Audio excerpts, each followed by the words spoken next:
হাজোৰ অভয়পুৰ শিলাদাৰ পাহাৰত অৱস্থিত গণেশ মন্দিৰত ৩৮তম বাৰ্ষিক শ্ৰী শ্ৰী গণেশ পূজা উদযাপন। উপস্থিত গুৱাহাটী উচ্চ ন্যায়ালয়ৰ অধিবক্তা তথা অসম ৰাজ্যিক বিজেপিৰ মিডিয়া কমিটিৰ সদস্য মৃদুল মালাকাৰ। অধিবক্তা মৃদুল মালাকাৰে গণেশ পূজাত উপস্থিত হৈ ৰাইজৰ সৈতে মত বিনিময় কৰি ৰাইজৰ কুশল মংগলাৰ্থে গণেশ দেৱতাৰ শ্ৰীচৰণত আশীষ লয়।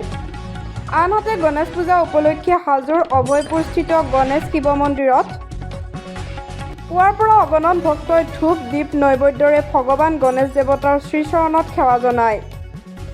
হাজোৰ পৰা অনামিকা কলিতাৰ ৰিপৰ্ট KLive 365। হয়, আমাৰ আজি এই ৩৮তম গণেশ পূজা আৰু এই গণেশ পূজা উপলক্ষে আমি বিভিন্ন জাকজমকতাৰে এই পূজাখন আমি অনুষ্ঠিত কৰোঁ আৰু ইয়াত বহুত ভক্তৰ সমাগম হয়।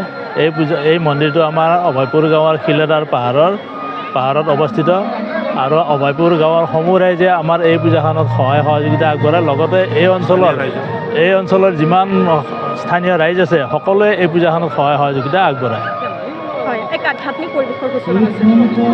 এইটো এটা আধ্যাত্মিক পৰিৱেশৰ সূচনা হয়, কিন্তু এই মন্দিৰটো কেতিয়া স্থাপিত হৈছিল, কেতিয়া জন্ম হৈছিল এই মন্দিৰটো আমি নাজানো, আমাৰ পূৰ্বপুৰুষসকলেও নাজানে।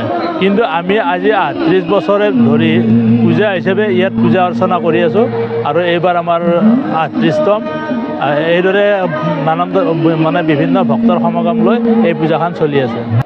হাজো সমষ্টি আৰু হাজো আৰু শুৱালকুছি সমষ্টিৰ অন্তৰ্গত শিলাদাৰ পাহাৰৰ দাঁতিকাষৰীয়া অঞ্চলত আমাৰ অভয়পুৰৰ এই গণেশ পূজা ইয়াতে প্ৰতি বছৰে অনুষ্ঠিত কৰা হয়। আৰু এই গণেশ পূজাত আমাৰ অভয়পুৰৰ লগতে দাঁতিকাষৰীয়া অঞ্চলৰ ৰাইজৰ যিটো আমাৰ সহযোগিতা, এই সহযোগিতাই এই পূজা ভাগিক সঁচা অৰ্থত এক ব্যাপক আৰু বিস্তাৰ কৰি তুলিছে। আমি সকলোৱে জানো যে আমাৰ গণেশ হ'ল সকলো পূজাৰে শুভাৰম্ভ গণেশৰ যোগেদি কৰা যায় আৰু তেওঁ আমাৰ সকলোৰে সৌভাগ্যৰ প্ৰতীক।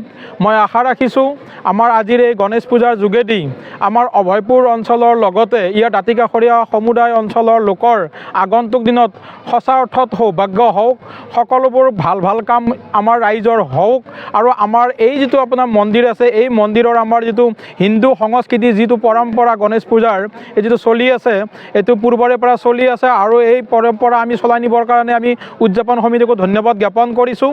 আৰু আগন্তুক দিনত এই মন্দিৰৰ আপোনাৰ যিটো চৌহদ আছে এই চৌহদক আপোনাৰ সৌন্দৰ্য বৰ্ধন কৰিবৰ কাৰণেও আমাৰ ফালৰ পৰা চিন্তা চৰ্চা অব্যাহত ৰখা হ'ব। ইতিমধ্যে ডক্টৰ হিমন্ত বিশ্ব শৰ্মা ডাঙৰীয়াই অসমৰ খিলঞ্জীয়া ৰাইজৰ স্বাৰ্থ সুৰক্ষিত কৰিবৰ কাৰণে সকলো ধৰণৰ সুৰক্ষাৰ ব্যৱস্থা কৰিছে। এই মন্দিৰতো আমি লক্ষ্য ৰাখিম যাতে ইয়াতে কোনো ধৰণৰ অবৈধ বেদখল নহয় আৰু ইয়াতে যদিও আপোনাৰ ওচৰতে আমাৰ বাসিন্দা কোনো নাই, তথাপিতো আমি লক্ষ্য ৰাখিম যে ইয়াতে যাতে অবৈধ বেদখলকাৰী আমাৰ 1 ইঞ্চি ভূমিও যাতে আমাৰ দখল কৰিব নোৱাৰে। আমাৰ এই যিটো মন্দিৰ এই মন্দিৰত আপোনাৰ সদায় যাতে আমাৰ নিতৌ যাতে আমাৰ পূজা অৰ্চনা চলি থাকে আৰু আমাৰ ৰাইজৰ সৰ্বতো প্ৰকাৰৰ মংগল যাতে হয়, তাকে মই আজি গণেশ পূজাৰ দিনা প্ৰভু গণেশৰ ওচৰত প্ৰাৰ্থনা জনাই সকলো ৰাইজৰ হৈ মই প্ৰাৰ্থনা জনালোঁ।